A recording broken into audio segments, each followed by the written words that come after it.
Je vais vous parler justement du phénomène du coworking et de la manière dont il s'inscrit dans l'évolution du monde du travail qu'on peut constater depuis une dizaine d'années avec une très forte accélération ces 2 dernières années.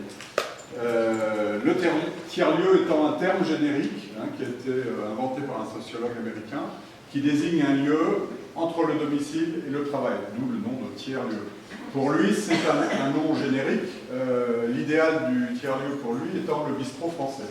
Dans un bistrot, on peut voir, évidemment, il se passe plein d'autres choses. On crée du lien social, il y a des gens qui jouent aux cartes, il y a des gens qui discutent politique, qui refont le monde. Il se passe des tas de choses dans un bistrot. Et pour lui, c'était son idéal. Et adapté au monde du travail, ça a donné le coworking. Alors, ce qu'on constate déjà, c'est une aspiration, en particulier des nouvelles générations montantes qui arrivent dans le monde du travail, qui ne veulent plus vivre comme on vivait nous, comme on vivaient nos parents. Ça s'organise, évidemment, pour qu'on ne se retrouve pas à travailler tout le temps, n'importe quand, la nuit, les week-ends, etc. Donc aujourd'hui, on sait très bien gérer ça. Mais on ne voit pas pourquoi, si on a besoin de travailler à 10 h du soir parce qu'on a une idée, on ne peut pas le faire. Parce qu'on n'est plus dans les horaires de travail. Et c'est un mode de travail qui est tout à fait courant chez les travailleurs indépendants et qu'on voit progresser aussi chez les salariés, qui est une demande. Tout simplement parce que la demande d'autonomie grandit. Il n'y a qu'à voir le succès des auto-entrepreneurs. Évidemment, on peut regretter que les politiques aient en partie tué l'auto-entrepreneuriat. On a, depuis la loi Pinel du 1er janvier, le changement de statut des auto-entrepreneurs, on a enregistré de moins 35% d'inscription d'auto-entrepreneurs. Ce qui n'est pas très intelligent en période de chômage. Bon, les gens trouveront d'autres manières de s'organiser, mais on constate une grosse demande. C'est pas imposé, c'est pas de la précarité, ce sont des gens qui veulent travailler comme ça.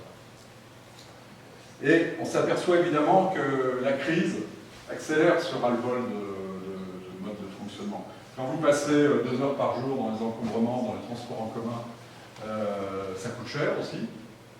Même si en région parisienne, les employeurs prennent en charge une partie des déplacements, ça commence à représenter des budgets. À la campagne, on n'a pas de transport en commun. Donc, quand dans une famille, dans un ménage, vous avez les 2 parents qui travaillent, ça veut dire 2 voitures. C'est des budgets énormes.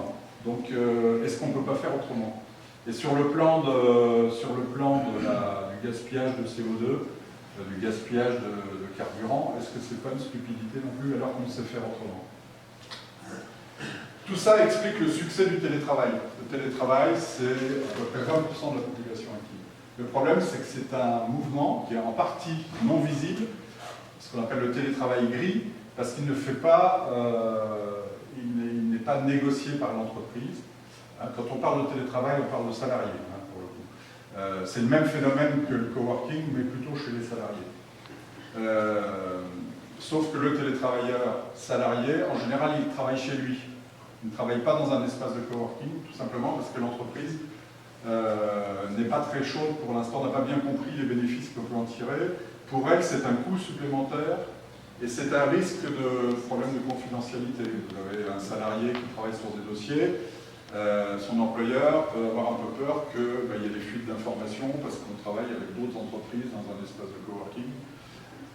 Donc aujourd'hui, dans l'espace de coworking, on trouve surtout des indépendants. N'empêche que ce phénomène global, c'est un Français qui travaille sur 5. C'est déjà une révolution silencieuse. La